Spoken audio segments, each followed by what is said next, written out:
जो व्यक्ति समय और परिस्थितियों के अनुसार योजना से कार्य करता है उसके लिए बड़ी से बड़ी समस्या का समाधान संभव हो जाता है।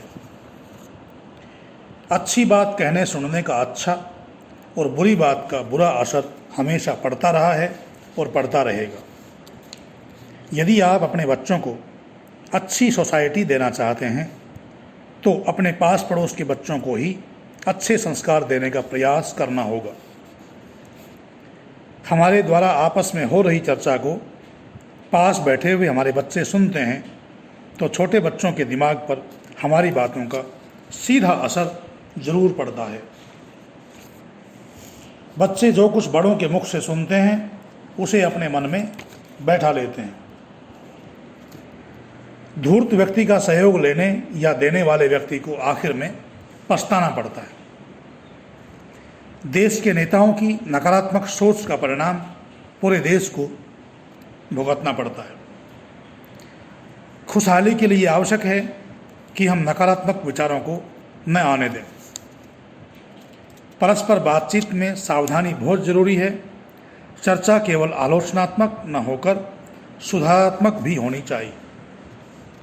आपस की बातचीत करते समय उन विचारों को न आने दें जो पीछे ले जाने की कोशिश करते हैं।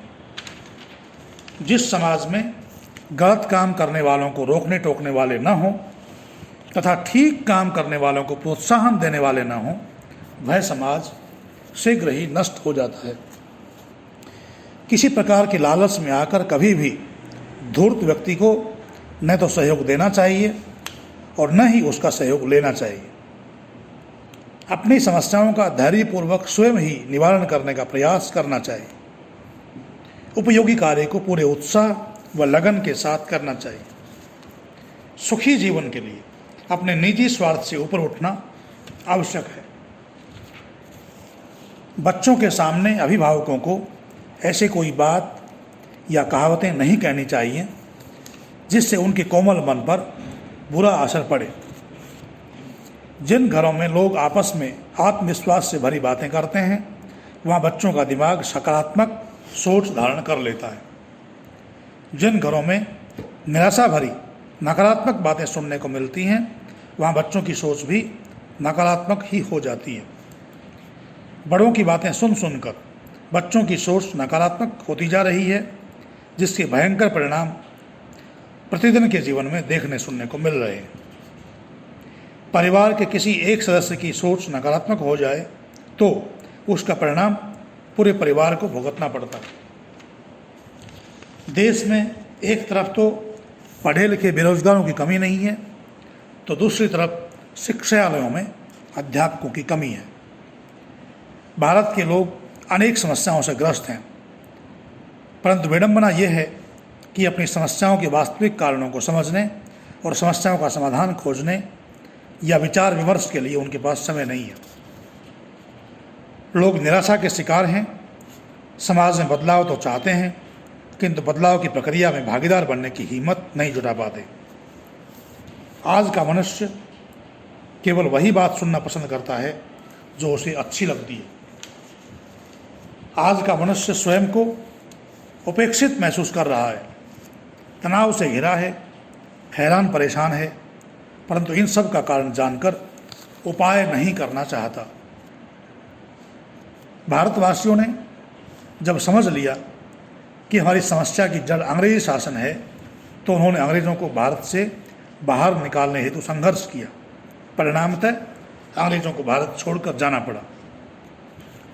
टेलीविज़न पर प्रसारित होने वाले कार्यक्रमों से अमीर गरीब बड़े छोटे सबका जीवन प्रभावित हो रहा है।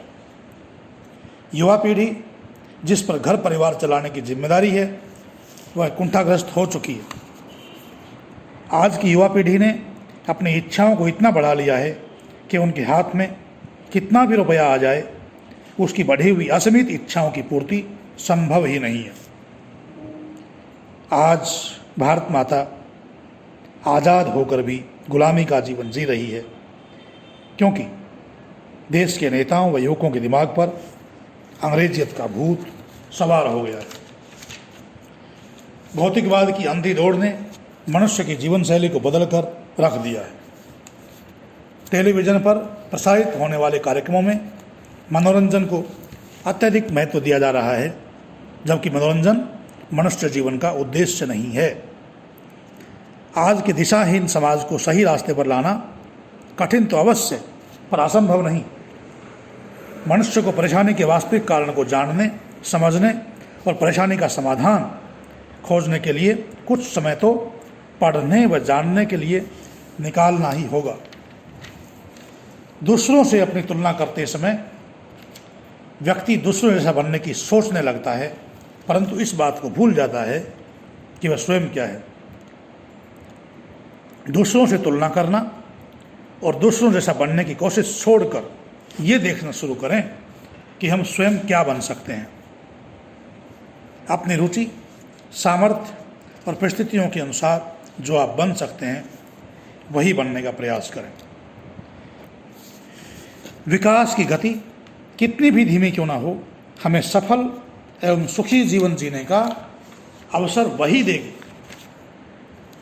जो व्यक्ति लगन से पुरुषार्थ करते हैं उनको दुनिया की कोई ताकत आगे बढ़ने से नहीं रोक सकती। जब कोई मनुष्य दूसरे व्यक्ति के पास अपने से अधिक देखता है तो उसके मन में भी अधिक पाने की इच्छा होती है, जो उसके मन में दीनता और हीनता का भाव पैदा करती है। जब कोई मनुष्य किसी दूसरे व्यक्ति के पास अपने से कम देखता है तो उसके मन में अभिमान की भावना पैदा हो जाती है। हर व्यक्ति का स्वभाव है कि वह अपनी तुलना दूसरों से करता है। जो व्यक्ति अपनी इच्छाओं को इतना बढ़ा लेते हैं कि जिन्हें आसानी से पूरा न किया जा सके, वे दुखी रहते हैं। मिट्टी में खेलने से बच्चों के शरीर में प्राकृतिक तौर पर बीमारियों से लड़ने की शक्ति पैदा होती है। जब कोई मनुष्य अपनी कीमत केवल भौतिक संपत्ति के आधार पर आंकने लगता है तो उसके मन में विविध भाव पैदा होते हैं। अभिमान व आत्मदीनता मनुष्य के पतन का कारण बनती, जिससे उसके जीवन में दुख बढ़ता चला जाता है। इति ओम शम।